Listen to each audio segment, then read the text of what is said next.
ഭാരതം എന്നും വൈവിധ്യങ്ങളുടെ ഒരു പൂർണ്ണതയാണ് ലോകത്തിന് മുമ്പിൽ ഭാരതം എന്നും അവതരിപ്പിച്ചിട്ടുള്ളത്. അതായത് ഇന്ത്യയുടെ സംസ്കാരം എന്ന് പറയുന്നത് എത്ര കാലം പഴക്കമുണ്ടെന്ന് ചോദിച്ചു കഴിഞ്ഞാൽ അത് ഇൻഡസ് വാലി സിവിലൈസേഷൻ, അതായത് സിന്ധു നദീതട സംസ്കാരത്തോളം പഴക്കമുണ്ട്. അതായത് സിന്ധു നദീതട സംസ്കാരം എന്ന് നമ്മൾ ഒഴുക്കം മട്ടി പറയുമ്പോഴും എന്താണ് മോഹൻജിദാരോ, ഹാരപ്പ മുതലായ ഇൻഡസ് വാലി സിവിലൈസേഷൻ്റെ തീരങ്ങളിൽ ജനിച്ച സിന്ധു നദീതട സംസ്കാരത്തിൻ്റെ പ്രത്യേകത എന്ന് നമ്മൾ അന്വേഷിക്കുമ്പോൾ നമുക്ക് മനസ്സിലാവും, ലോകത്ത് ആദ്യമായിട്ട് സിവിലൈസ്ഡ് ആയിട്ട് ജനങ്ങൾ ജീവിച്ച സ്ഥലമാണ്. അതായത് സിവിലൈസ്ഡ് ആയിട്ട് ജീവിക്കുക എന്ന് പറയുന്നാൽ അവർ ഒരു ഏകത്വത്തോടെയും അവർ പരസ്പരം ബഹുമാനിച്ചും ഒരു കമ്മ്യൂണിറ്റിയായി പൊതു നിയമങ്ങളോടും പൊതു സംസ്കാരങ്ങളോടും ഇഴകിച്ചേർന്ന് ജീവിച്ചു എന്നുള്ളതാണ് അതിൻ്റെ അർത്ഥം. അത് കാലഘട്ടം ഏതാ? BC-ക്കൊപ്പം അപ്പുറേ. അതായത് ലോക ജനത ഒരുമിച്ച് ജീവിച്ച് ഒരുമിച്ച് വളർന്ന് ഒരുമിച്ച് പന്തലിക്കുന്നതിൻ്റെ ആവശ്യം ചിന്തിക്കുന്നതിന് മുമ്പ് തന്നെ ഇന്ത്യയിൽ ഒരു സംസ്കാരം ജനിച്ചിരുന്നു എന്നുള്ളതാണ് ഇതിൻ്റെ എല്ലാം ഒരു അടിസ്ഥാനം എന്ന് പറയുന്നത്. അപ്പം ഇന്ത്യയെ സംബന്ധിച്ച് വൈവിധ്യങ്ങളെ ഉൾക്കൊണ്ടുകൊണ്ട് നാനാത്വത്തിൽ ഊന്നി നിന്നുകൊണ്ട് വളരുക എന്ന് പറയുന്നത് അത്ര പ്രയാസമുള്ള കാര്യവുമല്ല. കാരണം എന്താ? ഇൻഡസ് വാലി സിവിലൈസേഷൻ്റെ ഭാഗമായിട്ട് ഇവിടെ രൂപം കൊള്ളുകയും ഇങ്ങോട്ട് വന്നു കയറുകയും ചെയ്തിരിക്കുന്ന ജനങ്ങൾ മാത്രമാണ് ഇന്ത്യ എന്ന സംസ്കാരത്തിൻ്റെ ഭാഗമായിട്ട് നിലകൊള്ളുന്നത്. ഒന്നല്ലെങ്കിൽ ഈ സംസ്കാരത്തെ ഉൾക്കൊണ്ടോ അല്ലെങ്കിൽ ഇതിനോട് ചേർന്നോ ആണ് എല്ലാവരും ജീവിച്ചു പോന്നിട്ടുള്ളത്. അതുകൊണ്ട് ഭാരതം എന്ന് പറയുന്നത് ഒരു സംസ്കാരമാണ്. ആ സംസ്കാരം എന്തിൽ അടിയൂന്നിയാണ് ജീവിച്ച് പോകുന്നത് എന്ന് ചോദിച്ചു കഴിഞ്ഞാൽ അത് ഭാരതത്തിൻ്റെ നാനാത്വത്തിൽ ഏകത്വം എന്ന ആ ഘടകത്തിലാണ് ആശ്രയിച്ചു പോന്നിട്ടുള്ളത്. അതിൻ്റെ നിലനിൽപ്പോ ഇൻഡസ് വാലി സിവിലൈസേഷനോളം അല്ലെങ്കിൽ സിന്ധു നദീതട സംസ്കാരത്തോളം പഴക്കമുള്ളതുമാണ്. അപ്പം ലോകത്തിന് എന്തെല്ലാം സംഭാവനകൾ ഇന്ത്യ ചെയ്തിട്ടുണ്ടെന്ന് ചോദിച്ചു കഴിഞ്ഞാൽ അത് ഒരു കാലഘട്ടത്തോ ഒരു നിമിഷത്തിലോ രൂപം കണ്ടിട്ടുള്ളതല്ല.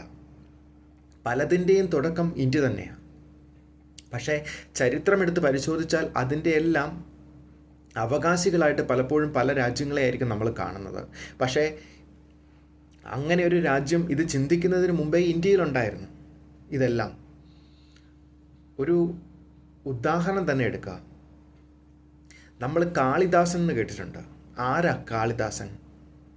പ്രാചീന കാലത്തെ മഹാകവികളിൽ ഒരാളാണ്. എന്താണ് അദ്ദേഹത്തിൻ്റെ പ്രത്യേകത? അദ്ദേഹം എന്ന് പറയുന്നത്, അദ്ദേഹത്തെക്കുറിച്ചുള്ള ചരിത്രം പറയുന്നത് അദ്ദേഹം ജീവിച്ചിരുന്നത് 1-ാം നൂറ്റാണ്ടിനും 4-ാം നൂറ്റാണ്ടിനും ഒക്കെ ആ ഒരു കാലഘട്ടത്തിലാണ് എന്ന് വിശ്വസിക്കുന്നതാണ്. കാരണം ഒരു റിട്ടേൺ ഡോക്യുമെൻറ്റോ കാര്യങ്ങളോ അല്ലെങ്കിൽ അങ്ങനെ ഒരു കലണ്ടറോ ഉള്ളൊരു കാലഘട്ടം അല്ലത്. അതുകൊണ്ടാണ് 15-ാം നൂറ്റാണ്ടിന് പിറകിലോട്ടുള്ള കാലഘട്ടങ്ങളെ എല്ലാം വിളിക്കുന്നത് ഡാർക്ക് ഏജ് എന്നാണ്. അപ്പം ആ ഡാർക്ക് ഏജിലും ഇന്ത്യയിൽ സംസ്കാരമുണ്ടായിരുന്നു. അതാണ് ഏറ്റവും വലിയ പ്രത്യേകത. എന്താണ് കാളിദാസൻ്റെ സംഭാവന? 1-ാം നൂറ്റാണ്ടിനും 4-ാം നൂറ്റാണ്ടിനും ഇടയിൽ ജീവിച്ചിരുന്ന ഒരു മഹാപ്രതിഭയായിരുന്നു അദ്ദേഹം. അദ്ദേഹത്തിൻ്റെ കവിതകളും എപ്പിക്സുകളാണ് അദ്ദേഹം കൂടുതൽ എഴുതിയിട്ടുള്ളത്. എപ്പിക്സുകൾ എഴുതിയിട്ടുണ്ട്, പ്ലേകളുണ്ട്, ഷോർട്ട് മ്യൂസിക്സുകളുണ്ട്. ഇതിൻ്റെയൊക്കെ അടിസ്ഥാന ഘടകം എന്താണെന്ന് ചോദിച്ചു കഴിഞ്ഞാൽ അദ്ദേഹത്തിൻ്റെ ഏറ്റവും ഫേമസ് ആയ ഒരു പ്ലേ എന്ന് പറയുന്നത് നമുക്കെല്ലാവർക്കും അറിയാവുന്ന അദ്ദേഹത്തിൻ്റെ പ്രധാന പ്ലേ, അതായത് പ്ലേ എന്ന് പറഞ്ഞാൽ നാടകം. ആ നാടകം എന്ന് പറയുന്നത് ആ കാലഘട്ടത്തിൻ്റെ ഒരു അഭിരുചിയും അതിലെ സംഗീതവും ഒക്കെ മനസ്സിലാക്കിയാണ് അദ്ദേഹം ചെയ്തത്. അത് സംസ്കൃതത്തിലുമാണ് അദ്ദേഹം എഴുതിയത്. അതിലൊന്നാണ് അഭിജ്ഞാന ശാകുന്തളം.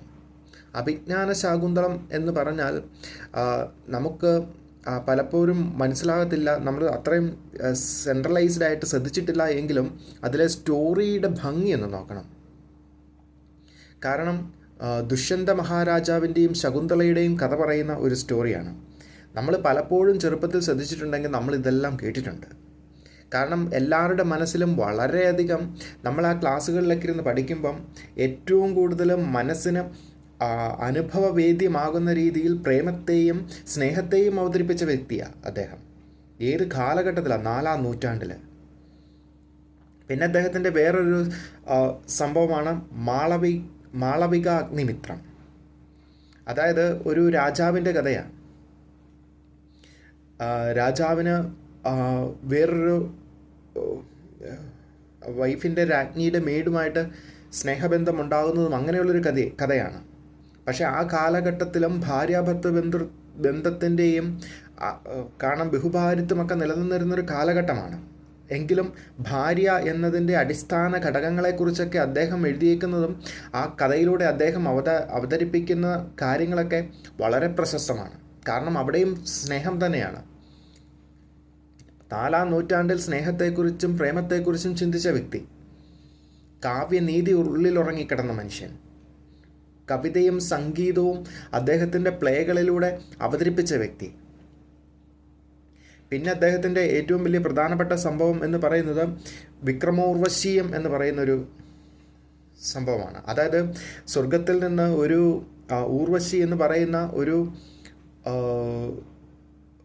അതിസുന്ദരി ലോകത്ത് വരികയും അവരെ ഒരു വ്യക്തിയുമായിട്ട് സ്നേഹത്തിലാവുകയും അതിൻ്റെ ഭാഗമായിട്ട് അവർക്ക് കുഞ്ഞുങ്ങളുണ്ടാവുകയും ആ കുടുംബ ജീവിതത്തിൽ തന്നെ നിലനിൽക്കാനുള്ള അനുഗ്രഹത്തിന് വേണ്ടിയിട്ട് സ്വർഗത്തേക്കാൾ ഉപരിയായിട്ട് കുടുംബ ജീവിതത്തിൽ നിലനിൽക്കാനുള്ള അനുഗ്രഹത്തിന് വേണ്ടിയിട്ട് പ്രാർത്ഥിക്കുന്ന രീതിയിലേക്ക് കഥയെ മാറ്റിയെടുക്കുന്ന ഒരു അധ്യായമാണത്, ഒരു കഥയാണത്.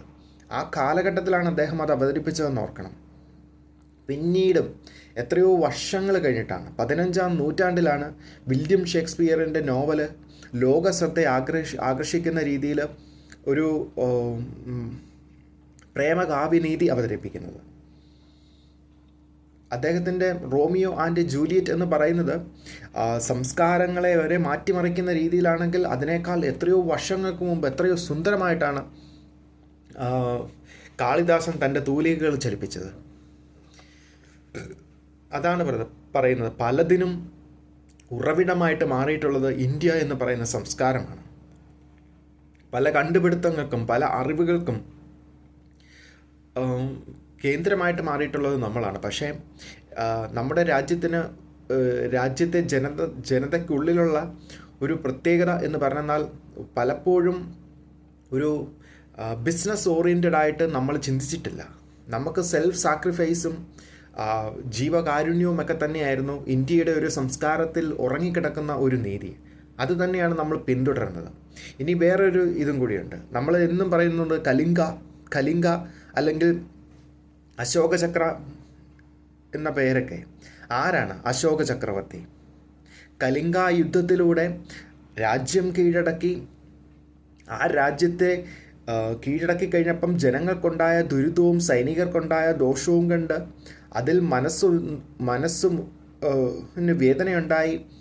രാജ്യവും രാജ്യാവകാശങ്ങളും ഉപേക്ഷിച്ച് യുദ്ധവിജയത്തിന് ശേഷം സന്യാസിയായി മാറിയ ഒരു രാജാവിൻ്റെ ജീവിതമാണ് അശോക ചക്രവർത്തിയിലൂടെ ഇന്ത്യ എന്ന സംസ്കാരം ലോകത്തിന് മുമ്പിലേക്ക് കാഴ്ചവെക്കുന്നത്. പക്ഷെ അപ്പോഴും ഒരു ചോദ്യമുണ്ട്, ആരായിരുന്നു കലിംഗ യുദ്ധത്തിൽ അശോക ചക്രവർത്തിയുടെ എതിരെ നിന്നത്? നമ്മൾ ചരിത്രമെടുത്ത് പരിശോധിക്കണം. അങ്ങനെ ഒരു പേരില്ല. കാരണം അശോക ചക്രവർത്തി ആരെയാണോ കീഴടക്കിയത് എന്ന് ചോദിച്ചാൽ അതിനൊരു കഥയില്ല. ആരാന്ന് ചരിത്രത്തിലില്ല. അശോക ചക്രവർത്തിയുടെ എതിരാളി ആരായിരുന്നു എന്ന് ചോദിച്ചാൽ ആർക്കും അറിയത്തില്ല. എന്താണ് അശോക ചക്രവർത്തി ഇത്ര ഗംഭീരമായ ചരിത്രം? നമ്മുടെ സ്തംഭത്തിൽ പോലും അശോക സ്തംഭമാണ് നമ്മൾ ഉപയോഗിക്കുന്നത്.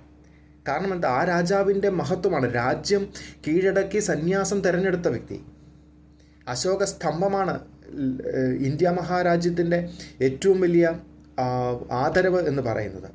അശോക ചക്രമാണ് നമ്മുടെ ദേശീയ പതാകയുടെ ആത്മാവ് എന്ന് പറയുന്നത്. അപ്പം ഇത്രമാത്രം ചരിത്രത്തോട് ഇഴകിച്ചേർന്ന വ്യക്തി ആരെ കീഴടക്കിയെന്ന് ചോദിച്ചാൽ ചരിത്രത്തിന് ഉത്തരവില്ല. എന്തുകൊണ്ടാണ് ഉത്തരമില്ലാതെ പോയത്? കാരണം അശോക ചക്രവർത്തി ആക്രമിച്ചത് ഒരു വേറൊരു രാജാവിനെയല്ല. അദ്ദേഹം ആക്രമിച്ചത് ഒരു ഡെമോക്രാറ്റിക് പാർലമെൻറ്റിനെയാണ്. ചിന്തിക്കാൻ പറ്റുമോ? എ.ഡിക്ക് മുമ്പ് BC കാലഘട്ടത്തിൽ അദ്ദേഹം കീഴടക്കിയത് ഒരു പാർലമെൻറ്റിനെയാണ്. അതുകൊണ്ടാണ് കാരണം ഗ്രൂപ്പ് ഓഫ് പീപ്പിളാണത് കൺട്രോൾ ചെയ്തിരുന്നത്. അതുകൊണ്ടാണ് അത് കീഴടക്കിയിട്ട് ആരെ ആക്രമിച്ചു എന്ന് പറഞ്ഞാൽ ഒരു കഥയില്ലാതെ പോയത്. കാരണം ഒരാളെ അല്ല അതിൻ്റെ രാജാവ്, ഡെമോക്രാറ്റിക് റിപ്പബ്ലിക് ആയിരുന്നു. അതിൽ നിന്നൊക്കെയാണ് നമ്മൾ പഞ്ചായത്ത് പോലും ഇന്ന് കടമെടുത്തേക്കുന്നത്. ബ്രിട്ടനിൽ എലിസബത്ത് റാണി ആദ്യത്തെ പാർലമെൻറ്റ് സ്ഥാപിക്കുമ്പം അതിലും എത്രയോ വർഷങ്ങൾക്ക് മുമ്പ്, 15-ാം നൂറ്റാണ്ടിൽ സ്ഥാപിക്കുമ്പം അതിലും എത്രയോ വർഷങ്ങൾക്ക് മുമ്പ് ഇന്ത്യയിൽ പാർലമെൻറ്റിനെ കുറിച്ച് ചിന്തിച്ചിരുന്നു എന്നുള്ളതാണ് ലോക ചരിത്രം കാഴ്ചവെക്കുന്നത്. പിന്നെ ഈ കാലഘട്ടത്തിൽ തന്നെ പാർലമെൻറ്റിനെ കുറിച്ച് ചിന്തിച്ച വേറൊരു സംസ്കാരം എന്ന് പറയുന്നത് ഗ്രീക്ക് സംസ്കാരമാണ്. അതോ സോക്രട്ടീസ്, അരിസ്റ്റോട്ടിൽ, പ്ലേറ്റോ മുതലായ ആളുകൾ പിന്തുടരുന്ന യവന സംസ്കാരങ്ങളിൽ ഏറ്റവും പ്രധാനപ്പെട്ടതാണ് ഗ്രീക്ക് സംസ്കാരം. ആ സംസ്കാരമാണ് ഈ കാലഘട്ടത്തോട് ചേർന്ന് നിൽക്കുന്ന രീതിയിൽ ഇതുപോലെ ഡെമോക്രസിയും പാർലമെൻറ്റും ഒക്കെ അവതരിപ്പിച്ചിട്ടുള്ളത്. അതുകൊണ്ടാണ് ഇന്ത്യ എന്ന് പറയുന്നത് ഒരു മഹത്തായ സംസ്കാരമാണ്. പാരമ്പര്യങ്ങളും പൈതൃകങ്ങളിലും ഭാഷകളിലും വൈവിധ്യങ്ങളിലും എല്ലാം വൈവിധ്യത്തോടുകൂടി നിലനിൽക്കുമ്പോഴും അതിൻ്റെ ഉള്ളിലെല്ലാം ഉറങ്ങിക്കിടക്കുന്ന ആന്തരികതയ്ക്കെല്ലാം ഒറ്റ അർത്ഥമുള്ളൊരു രാജ്യം. ഈ സംസ്കാരമാണ് ഇന്ത്യയുടെ നിലനിൽപ്പ്. ഈ സംസ്കാരത്തിലാണ് ഇന്ത്യ വളർന്നത്. ഈ സംസ്കാരമാണ് ഇന്ത്യയുടെ വളർച്ചയുടെ പിന്നാമ്പുറത്തുള്ള ഏറ്റവും വലിയ ആണിക്കല്ല് എന്ന് പറയുന്നത്. ഈ സംസ്കാരത്തെ നമ്മളും ചേർത്ത് നിർത്തണം. ഈ സംസ്കാരത്തോട് ചേർന്ന് തന്നെ നമ്മളും വളരണം. ഇതാണ് ലോകത്തിന് ഇന്ത്യ കൊടുക്കുന്ന ഏറ്റവും വലിയ അഭിവാജ്യ ഘടകം എന്ന് പറയുന്നത്. അതുകൊണ്ട് ഭാരതീയനായിരിക്കുന്നതിൽ, ഇന്ത്യക്കാരനായിരിക്കുന്നതിൽ, ഇന്ത്യൻ സംസ്കാരത്തോട് ചേർന്ന് നിൽക്കുന്നതിൽ നമുക്കുള്ളിൽ ഒരു അഭിമാനം തന്നെ വേണം. ഒപ്പം വൈവിധ്യങ്ങളെയും ഭാഷയെയും സംസ്കാരങ്ങളെയും ഒക്കെ ഉൾക്കൊള്ളുന്ന ഒരു സംസ്കാരമാണ് ഇന്ത്യ എന്ന് നമ്മളും ഈ രാജ്യം മുഴുവനും അറിഞ്ഞിരിക്കുകയും വേണം. കാരണം ഇന്ത്യയുടെ സംസ്കാരം രൂപം കൊണ്ടത് അങ്ങനെയാണ്.